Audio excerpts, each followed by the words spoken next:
ఆదివారం మా ఊళ్ళో అంకాలమ్మ తల్లికి పొంగుబాలు అయితే పెట్టాం. ఆ రోజు చూసిన వీడియో ఇది అప్లోడ్ చేద్దామంటే టైం చేయలేదు.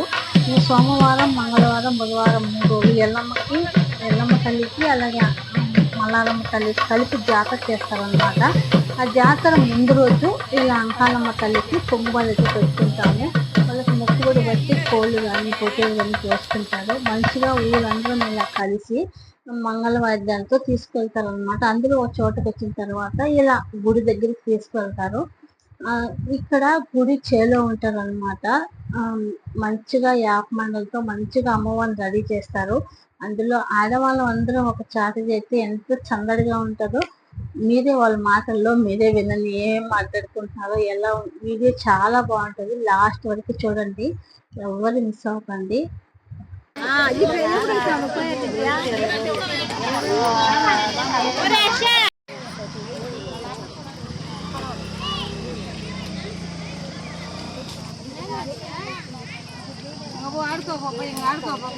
రాలేదు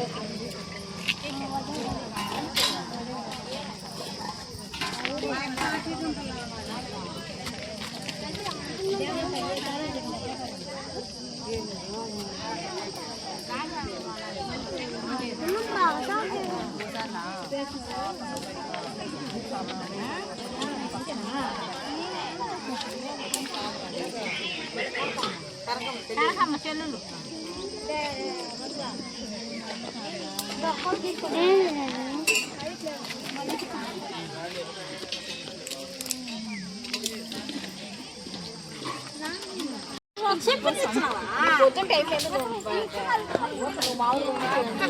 వాళ్ళు చెప్పా తీసేదా సరిపోయింది పో.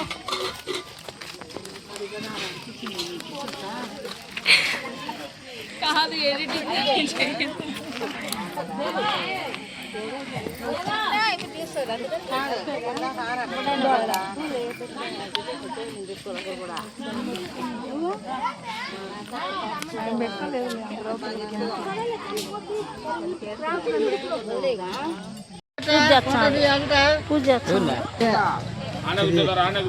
ఇది పుట్టేరు మంచి పుట్టేరు కానీ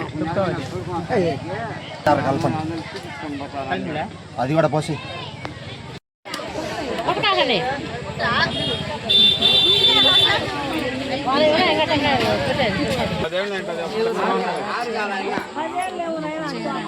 మండలతో అమ్మవారిని ఇలా మంచిగా రెడీ చేసుకొని గుడిలా కట్టుకొని అమ్మవారిని అంతా పూజించుకొని ప్రసాదాలన్నీ అయిపోయిన తర్వాత అందరి కూడా కొంచెం కొంచెం తీసుకొని అమ్మవారి ముందర వేస్తారనమాట.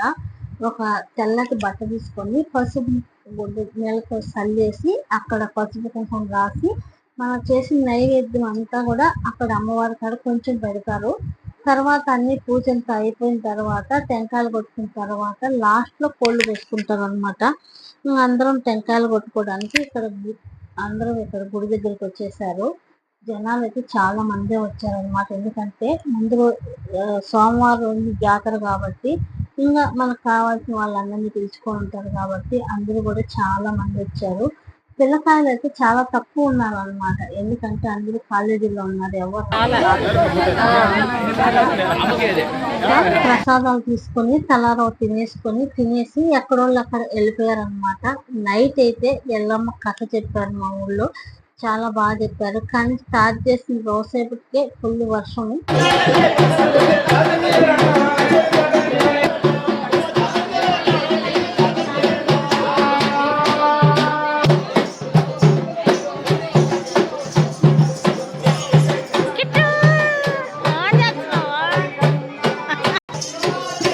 అమ్మ ఎప్పుడు జలం కడికి రాదు. అట్లాంటి ఆ రోజు పాపం ఎల్లమ్మ కట్టినాలని జలం కడికి వచ్చింది. అందుకనే ఫుల్ వర్షం అనమాట. ఇది అలా అనిపించిందో ప్లీజ్ లైక్ చేయండి.